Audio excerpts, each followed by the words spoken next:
Bonjour, j'espère que vous allez bien, c'est Mehdi Invest. Si on regarde l'histoire de la crypto, il est marqué par plusieurs tendances qui caractérisent chaque cycle.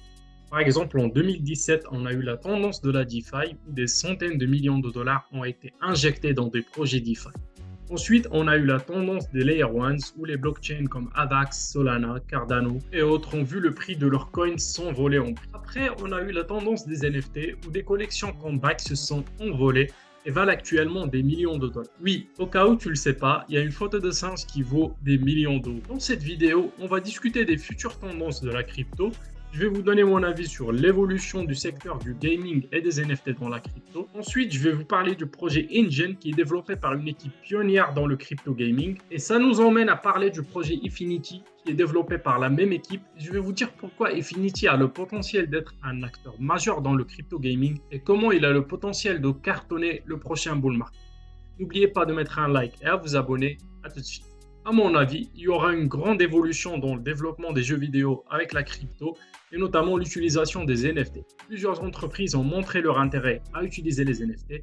Le géant français Ubisoft a sorti la première série des NFT pour leur jeu Ghost Recon. Microsoft a procédé à l'acquisition de Activision Blizzard et les listé sur Metaverse Play et commence à les réorienter vers les NFT, Metaverse et crypto. Le fameux jeu Final Fantasy a aussi déclaré un partenariat avec la plateforme Efinity pour développer et sortir des NFT en 2020. Alors pourquoi tout cet intérêt vers les NFT? La réponse est simple. C'est pour encourager les joueurs et leur donner possession sur leur actif virtuel. Aujourd'hui, si on est gamer et qu'on passe du temps à jouer à un jeu, par exemple World of Warcraft ou bien Fortnite, on fournit un effort à faire évoluer le personnage et acheter des skins et développer les armes, etc. Mais le problème, c'est que tous ces atouts virtuels ne nous appartiennent pas. Ils appartiennent à la game. Si jamais on décide de ne plus jouer à World of Warcraft et aller jouer dans un autre jeu, on perd tout ce qu'on avait avant et on commence à zéro dans le nouveau jeu. Alors si on avait notre personnage sur le jeu sous forme de NFT, on peut le vendre dans le marché, acheter un nouveau personnage plus évolué pour la nouvelle game. Le même principe s'applique pour tous les skins et les atouts qu'on a dans la game. Comme ça, on va créer un nouveau marché d'actifs numériques et les valoriser comme des vrais actifs à valeur, chose qu'ils sont déjà. Pour la petite histoire, de manière étonnante, Ethereum doit sa création au World of Warcraft. Vitalik Buterin, le fondateur d'Ethereum, a dit qu'un jour il jouait tranquillement à son jeu World of Warcraft quand soudain Blizzard a retiré les dégâts qu'il y avait dans son sort démoniste. C'est ce jour qu'il a réalisé l'aurore des serveurs centralisés. Il a décidé d'arrêter le jeu dans la foulée et il a commencé à réfléchir à une solution pour rendre le pouvoir aux joueurs et à la communauté de cette game. Donc on a compris l'utilité des NFT dans le gaming et le potentiel évolutif de ces secteurs. On va passer au projet Efinity et commencer par la team. Les fondateurs et l'équipe d'Efinity sont les mêmes que Engine sur Ethereum. Ils sont là depuis 2009, du coup c'est des pionniers dans le domaine. C'est des personnes qui sont hautement qualifiées pour ce qu'ils font.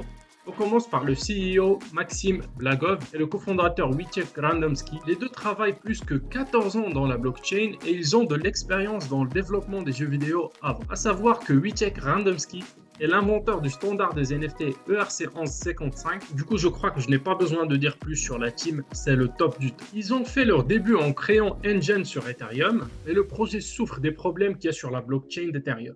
De 1, Ethereum n'est pas adapté aux NFT, car de base, il n'est pas conçu pour ça. Et ça, c'est Vitalik, le fondateur d'Ethereum, qui le dit. De plus, Ethereum, avec sa forme actuelle, n'est pas du tout scalable et souffre de congestionnement et des frais très élevés des transactions. Pour régler ces problèmes, la Team Engine a décidé de se placer sur Polkadot en créant Efinity. Le choix de Polkadot n'est pas au hasard. Ce qui est génial aussi pour Polkadot, c'est la communication entre la blockchain et la possibilité de transférer vos NFT sur différents blockchains, ce qui donne une flexibilité et une liberté au niveau des usages. Polkadot, on parle déjà de NFT 2.0, où c'est un nouveau standard qui va permettre plus de fonctionnalités pour les NFT. Par exemple, les NFT composables. Si on a un avatar sous forme de NFT, on peut lui équiper un autre NFT qui est par exemple une épée. Du coup, on peut ajouter plus d'attributs à nos NFT, ce qui va faire évoluer notre personnage dans la game, qui est plutôt pas mal, et chose qui n'existe pas sur Ethereum. On peut aller encore plus loin avec Polkadot et programmer des conditions sur nos NFT.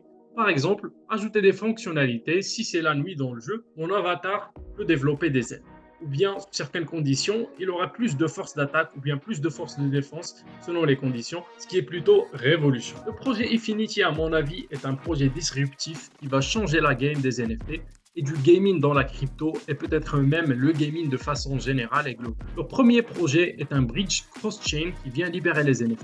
Parce que jusqu'à présent, les NFT sont prisonniers de leur blockchain natif et c'est là où Polkadot est vraiment spécial car elle va permettre de créer un nouveau bridge, un nouveau pont où les utilisateurs pourront envoyer leurs NFT d'une blockchain à une autre. La plateforme aurait aussi sa propre marketplace où on peut vendre et acheter les NFT et des cryptos natifs à plusieurs blockchains dans un seul endroit. Il y aurait aussi un système d'enchères où les acheteurs peuvent placer leur ordre sur un objet qui sera ensuite vendu à l'offre la plus haute. Infinity a mis en place un système de composabilité des NFT qui s'appelle le crafting.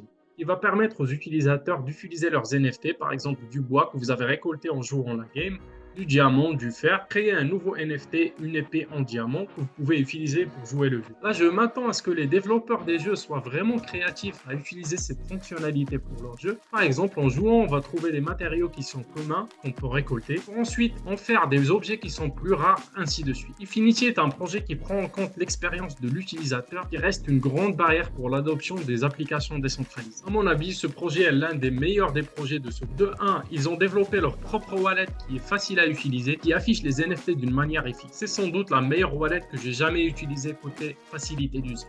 Deuxièmement, leur plateforme est intuitive et leur marketplace est aussi simple à utiliser. Mis à part acheter le token EFI directement sur le marché, il y a plusieurs manières de gagner le token en contribuant au projet et à la plateforme. Par exemple, placer des offres sur des NFT ou bien trader sur la plateforme vous fera gagner des tokens. On peut aussi opérer des notes de collator, peut-être même développer une game. Et là, on arrive à la fin de la vidéo. J'espère qu'elle vous a plu. Si oui, n'oubliez pas de mettre un like et à vous abonner. À la prochaine.